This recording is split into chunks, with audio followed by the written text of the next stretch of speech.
Hello folks, yep, it's Friday, which means today is all about the knowledge. That's right, we're back here to help support our meta community, and today I've been joined by, as always, Mr. Finlay McAndrew. Say hello, Finn. Hello. You all good, mate? All good, thanks. You? I'm loving this little heat wave we've got currently.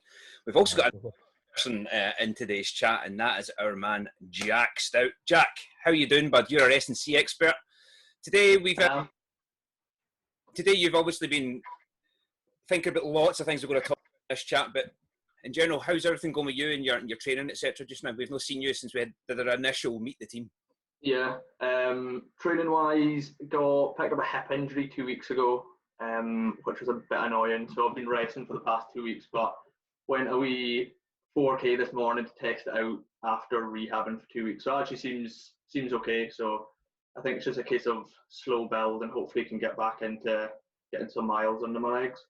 It's quite fitting that this subject is going to be all about recovery, and obviously you're recovering from a slight niggle. You recovering from? Yeah. Finn, are you all right? Just recovering from sessions, etc. No issues, no injuries. Just recovering from sessions.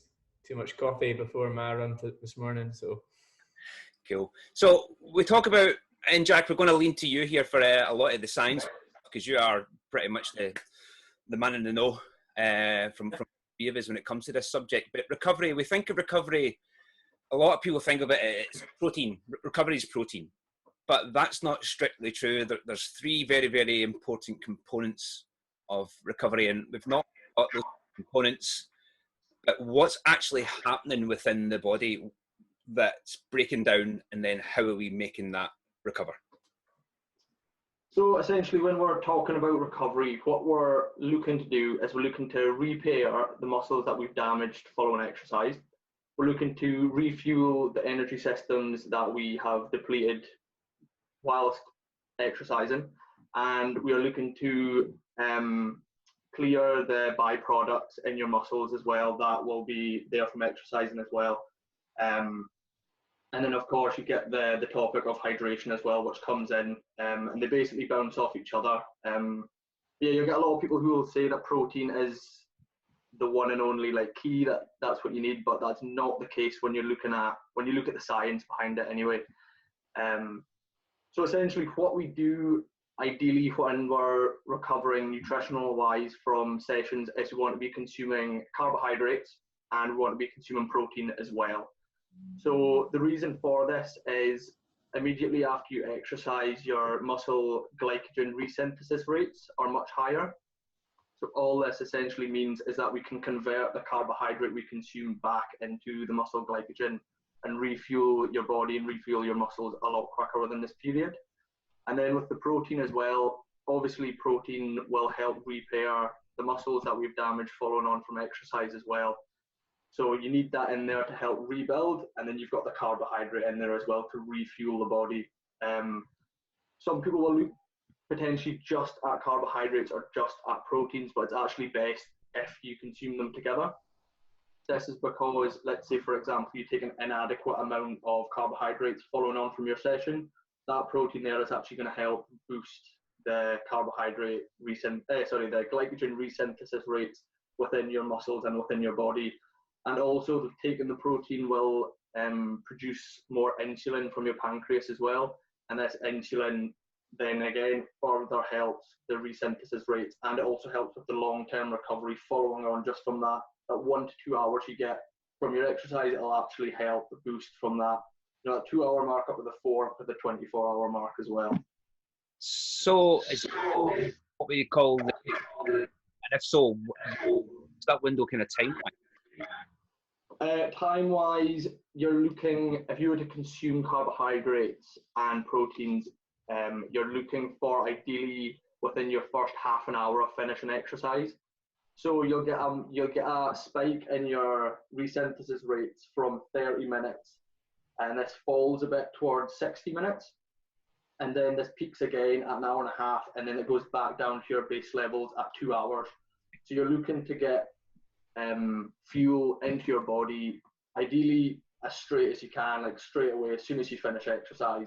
But then you want to have another meal or another 2 meals within that 2 hour block as well, if you are really wanting to top up your carbohydrate stores. top up the build on your muscles as well, so that you're not in any state whereby you're going to be in a depleted state muscle glycogen wise, because it can take up to 96 hours for muscle glycogen to get back to normal levels if you fail to recover properly following on from sessions. So that kind of our chat just the other day from last week's chat about, and it just shows you how important it is to think about feeling while you're still in session towards the end of it. And Jack, you actually hit on something quite important there. If we link these two conversations together, if you feel properly towards the end of your ride or your session that you're doing, maintaining high carbs straight pretty much on your cool down, you're then already starting that process before you're actually even in the door. But then we've got to think about how much we're putting through our system so that our system can actually grab onto it, and we don't want to overload our system. Would that be right? So you don't want to eat everything in the fridge, which a lot of people end up because they haven't fueled properly. So my understanding of it was always that when you come in the door or straight after you finish your training, your body's like a sponge, but it can only take in so much. Otherwise, you oversaturate it, and it will actually slow down that recovery process. Would that be right? Yeah, so I think you're more worried about not taking enough than taking too much. There are certain guidelines that you can go by. So, for example, for your most intense, like very, very hard sessions, what you're looking to consume is maximally 1 to 1.2 grams of carbohydrate per kilogram of body weight. Okay. So if you hit this along with your 20 to 25 grams of protein, that is sort of your perfect balance there. You wouldn't want to have upwards of like 1.6 grams per kilogram of body weight of carbohydrate, because this is almost too much. But you're looking for that sweet spot. Some people can find it very difficult to actually consume that amount of carbs, especially in a meal. Like after a session, I find especially like I'll just have a shake because it's easy. I don't really feel like eating a lot of food, but that's where a shake comes in absolutely perfectly, where you can have it all set there, done and dusted, good to go. And then you can follow that on with meals afterwards, but just having that initial shake with the right content, knowing how hard your session is going to be, is the easiest way to do it. And it just takes the thinking out of it almost. So you've recommended grams per kilogram of weight there. Would that be fine across all sessions? Tweak that recovery per session to say longer or a short and intense ride? Would it be the same kind of percentages or grams per kilogram of body weight, or would that kind of change and fluctuate depending on what you're doing in the session? It does fluctuate depending on what you're doing, and there's no hard and fast rule as with everything nutritional wise, as it varies person to person. But I think it's just knowing that if you have done a session and it has been really hard and you're really feeling the fatigue after it, you're going to want a little bit more of that carbohydrate and those proteins to help with your recovery. And if it's not as hard, then you're not too caught up on I need to get X amount in. You just need to sort of be able to judge it yourself and see if it has been like, for example, if you're using an RPE scale up to 10 and it's been like an 8, 9 or 10 and it is a really tough session, you know you're going to be on that higher end and you need to get the nutrients in to recover. Whereas if you do an easier session where you know you're at a 5 or a 6, you're not too worried about having that optimal amount of carbohydrate. But then let's say, for example, you do a session of moderate intensity, you don't consume the optimal amount of carbohydrates following on from your exercise. Having that protein there is going to help, as I said earlier, boost that resynthesis rates. And also actually consuming caffeine, so having a coffee after your exercise will help boost and accelerate that resynthesis rates within your carbohydrate as well. So there is almost ways, if you feel like it's not been the hardest session, but you think you might need a little bit extra, you're going to get that from the proteins and you're going to get that from caffeine as well if you happen to have a coffee after exercising as well. Brilliant. And good there as well for the coffee or the caffeine, you know, that. But again, I think this friendly feeling for the session, not taking yourself to that end where you're absolutely in the box and there's nothing left in the tank so that you're literally crawling home. You've done your final effort, whether it's a 5-hour ride or a 50-minute interval session, you need to be on recovery. Boom. You need to be on it straight away, pretty much within, you know, that last interval and straight into the cool down if you can. So it's again, we talked about the gut being trainable as well, how that can get better. But there's a story here which is all coming together quite nicely, isn't it? Yeah, absolutely. I think really the timing is the most important essence that's been covered there, and planning ahead. So when I'm doing a hard session, I pre-plan what I'm going to have after that session, so it takes the thinking process out of it. So if I've done a hard session and you get in the door, the last thing you want to do is be faffing around making stuff. How many people end up sitting on their sofa scrolling through their social media feed, or falling asleep because they're too tired to do anything? So I like to make a shake, because I know that's I can control the quantities. It takes the thought process out of it. I know I've got the right amount there in terms of protein and carbohydrate. Have that in the fridge ready there, so I just come in the door and I have that straight away, and that just kickstarts that process so much faster. And it means that you miss that, you don't miss that window and that timing of opportunity. And it goes back to, that's just a case of planning ahead. And when I'm finishing my session, I'm already thinking about the next time that I've got train hard. And sometimes it falls down that I might do 2 hard sessions on back-to-back days, or I might even do 2 hard sessions in one day. And there's some interesting stuff that shows that you can, while it might take a long time to, you'll get maximum muscle glycogen resynthesis achieved, you can get quite a lot of that in quite a short space of time, like even sometimes in 4 to 6 hours. So it's really all about looking at your plan and your schedule and when you're training. Cool. And going on the protein vibe, protein's obviously been as the be all and end all of recovery. We've kind of talked about that carbohydrate as well as hydration is really important, Jack, but are all proteins created equally? Is whey protein better than pea protein? Because we've got to remember that you've got to a person's potential that they may have a lactose intolerance. So whey might not be the way for, pardon the pun, might not be the way for them to go. But is it all strictly just looking at that X amount of grams per kilogram of body weight and just dumping the scoops in? So with your proteins, when you say protein, there are several proteins, what you'll call your branch-chained amino acids in your body. So usually with your whey protein shakes, you'll get a mixture of these different amino acids that usually add up to about 10 grams of your amino acids within the protein shake. You don't need to almost worry too much about that. There are certain proteins, so certain of these amino acids that have been shown to be more beneficial than others. But that's not to say that all of them don't have their own benefits within the body. One of the main ones that a lot of people look at is leucine. So usually you'll see quite a lot of research that points towards you need 3 grams of this 10 grams of amino acids you're getting in your protein to be leucine to get the best out of that resynthesis rate. Other researchers obviously say that there's other proteins that actually have more of a benefit.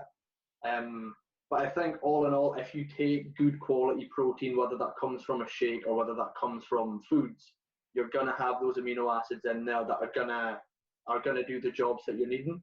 And if you do get that 20 to 25 grams, which is the optimal amount, you can't obviously consume any more protein than that in one go. So you don't need to be taking these 50-gram protein shakes and stuff.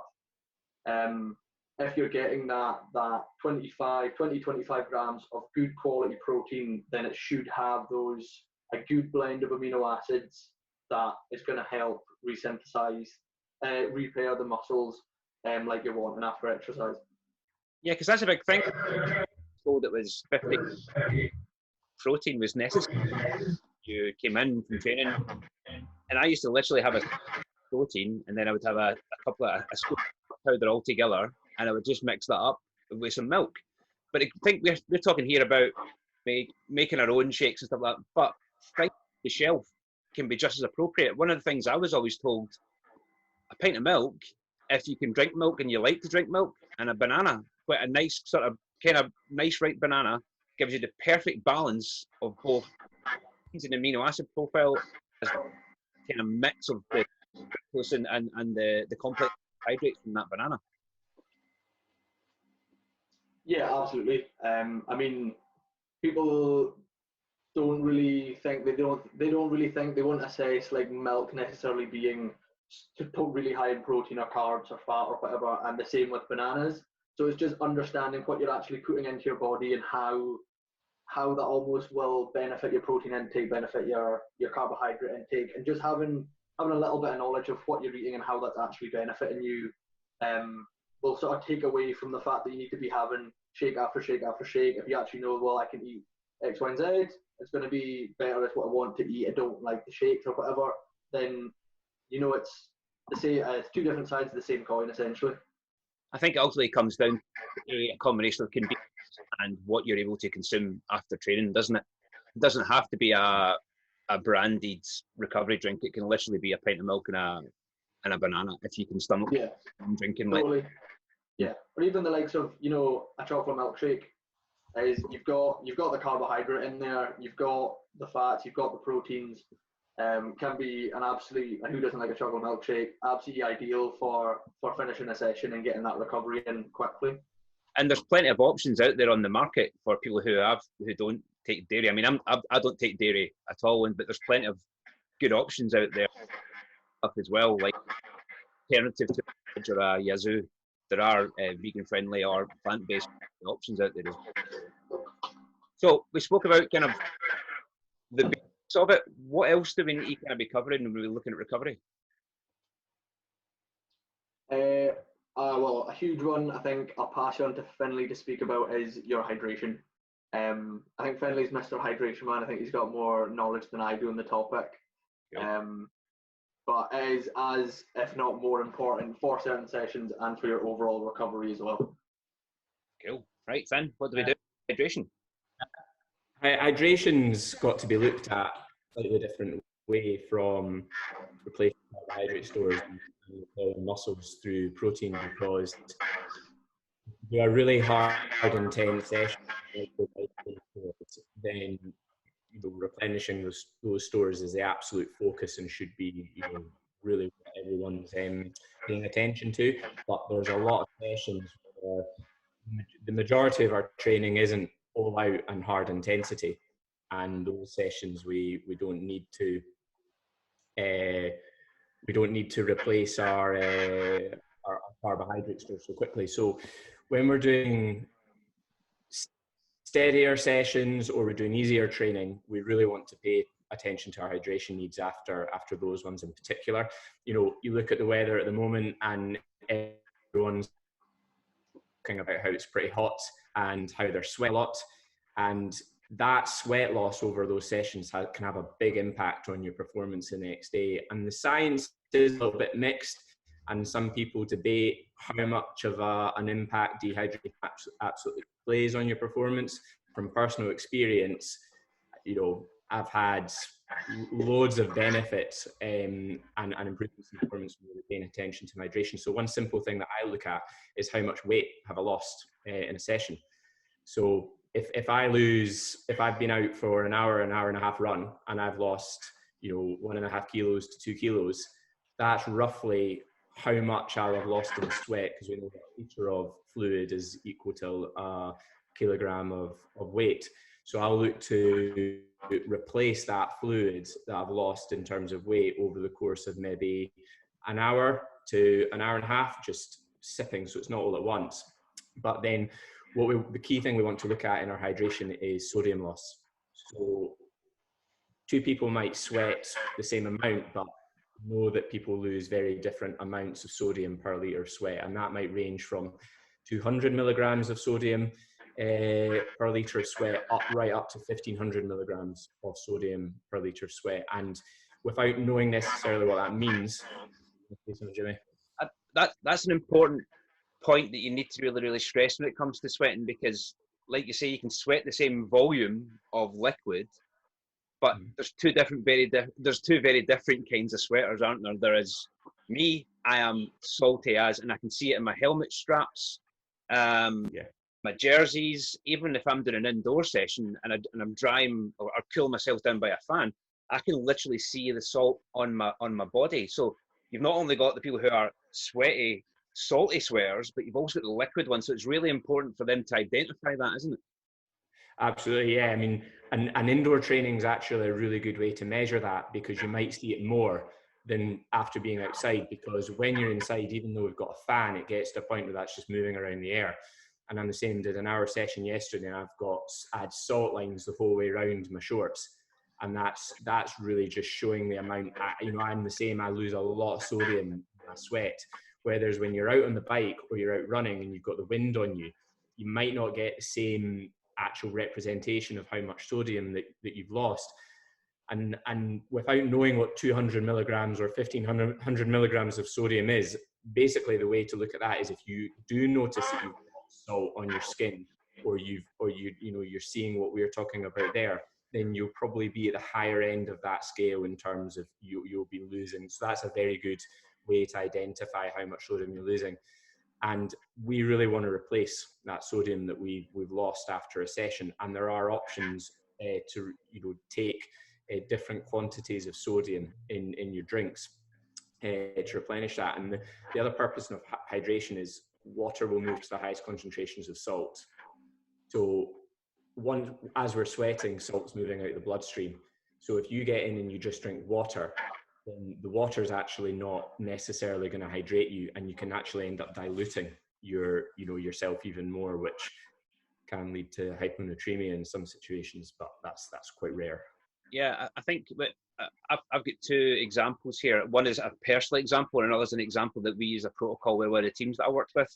I was in a race in New Zealand many moons ago, and I got incredible stroke.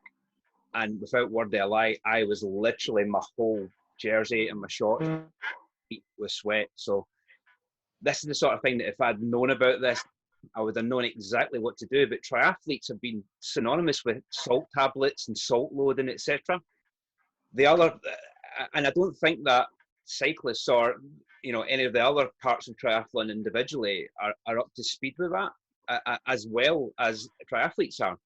The other thing that we did previously with a team that I worked with, we used to measure the gravity of all the riders' urine. So what we would do is we get a sample of their pee, and then we put it on a little machine, and that would measure the percentage or the gravity of that urine. If it got to a certain point, our instant recommendation to them was 500 mils of water with 2 hydro tablets dropped in there. But now, not all hydration is equal either. You've got your basic ones, which have got maybe 200 milligrams of sodium in them. But if you're a sweater who's a 1500, milligram sweater of salt, it's a very, very different proposition. And some people hydration is the next, game changer. When you look at with carbohydrates, we've covered that. We've covered fats and how we can use them as fueling. We know that there's new drinks on the market, and there's new products in the market, from ketogenic gels to multiple different kind of chains of carbohydrate. But hydration is now changing as well, isn't it? Yeah, absolutely. I think why triathletes are so on the ball with hydration too is because quite often when we get off the bike in a half Ironman or an Ironman, we're having to either run a half marathon or a marathon in the heat of the day, potentially in 30, 35 plus degrees, and you're already going on to that with your tri-suit covered in salt. And I sort of experienced quite badly in the past in some races in the heat. Even though I prepared for the heat, I really, really suffered. And despite, again, there being some mixed evidence on sodium replenishment, the difference that it's made to my racing in the heat from replacing the sodium accurately and just understanding that I sweat a lot, and replacing that's made a huge difference. And with the topic of today with recovery, there's no doubt that the heat affects me less now in my training sessions, and I recover faster off the back. And that's what you see me drinking there, like, Precision Hydration, who we work with. They create a range of basically different sodium content drinks. So after I've done a hard session, if I've been sweating a lot, then, and actually irrespective of the length or duration, sometimes I'll put their 1500 milligram tablets into my water, and I'll sip on that, and I just don't feel the effects the next day from it. Or if I'm doing 2 sessions in one day, it's a lot better. The other thing that I like about the pH is that it's a different, it is sweet, but it's got that real kind of saltiness to it, which anyone who drinks carb drinks on their bikes we generally go sugar based or water. It's just that nice mix. Even the really strong one, it's actually really, really palatable. And it's quite nice whenever you're actually out in a warm day. Yeah, it's almost quite a neutral taste. And, you know, there's almost a sense that when you're drinking it, you think it's doing something. And there's a very powerful thing, that placebo effect.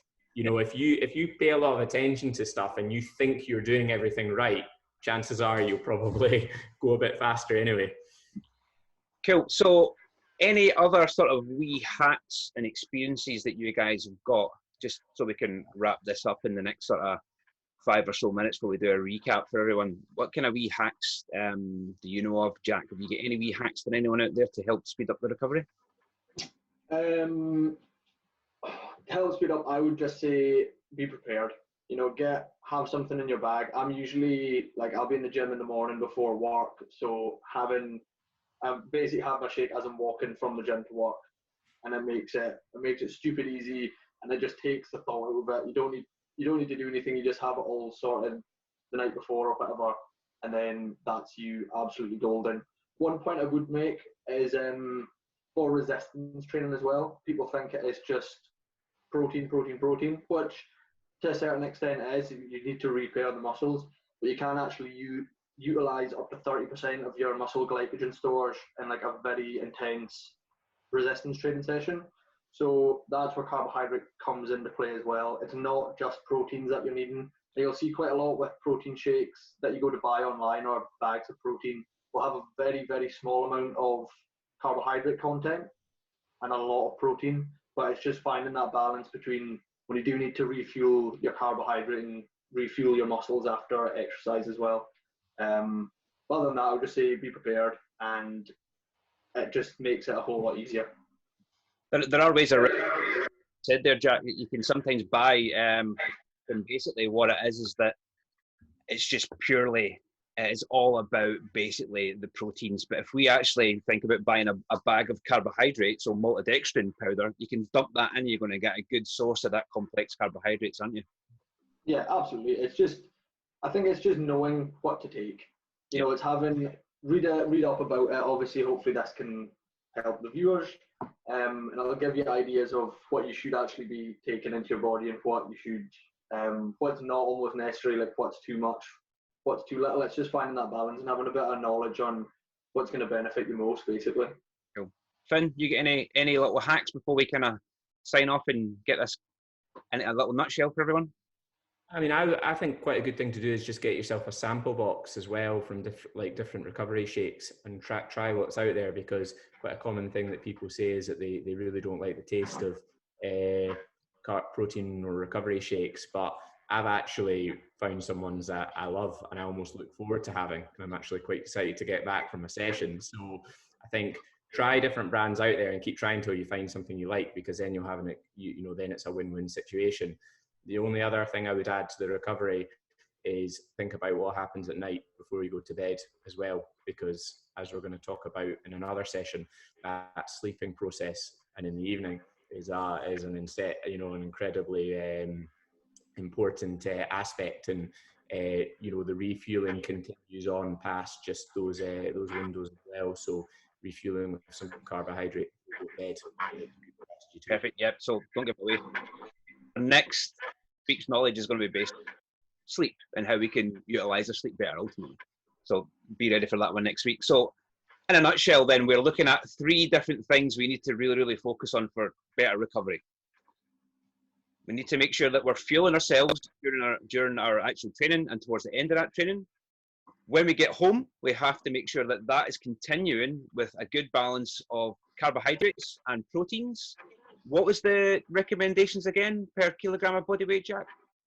So you're looking for your most intense sessions, you're looking for 1 to 1.2 grams of carbohydrate per hour. For your first sort of shake, take this as 20 grams of protein followed by 3 times as much carbohydrate, because that 3-to-1 ratio carbohydrate to protein is the optimal amount for your muscle glycogen resynthesis. So look at that for your first shake, that 20 grams to 30 grams of protein to carbohydrate, and then have a meal. If it is a really hard session, have a meal within that 2-hour window as well, and a snack, depending on how you're feeling and how much energy you're needing into your body as well. Okay, so, and also think about the timing of that. Obviously, the glycogen window is within that sort of 20 minutes to 60 minutes after your exercise. Pop maybe a little bit of coffee in there to help as well. And then the never bad. Is think about your hydration as well. So think about what kind of sweater you are. Are you all water? Do you see any salt on your helmet straps? Do you see it on the shoulders? Can you taste it on your skin? That'll give you a good idea of how much sodium you're actually losing for your body. You can do testing with that, and our partner Precision Hydration offer that as a service. There's an online survey you can do with them, and they'll actually give you guidelines and a test and sample pack for you to try out. So if you're you're not too sure, fill in that. It's a free of charge survey you can do, and then you've got the option to buy a small sample product, which I can guarantee you it won't let you down. But I think we've pretty much covered as much as we can right now before moving into the other part of recovery, which is obviously the best part, sleeping. So for this, I'd just like to thank Jack and Finn. Thanks for your time, guys. Thank you. Stay tuned. Next week, folks, we'll have an info-filled page for you. Take care. Have a great weekend. Enjoy yourselves. All the best.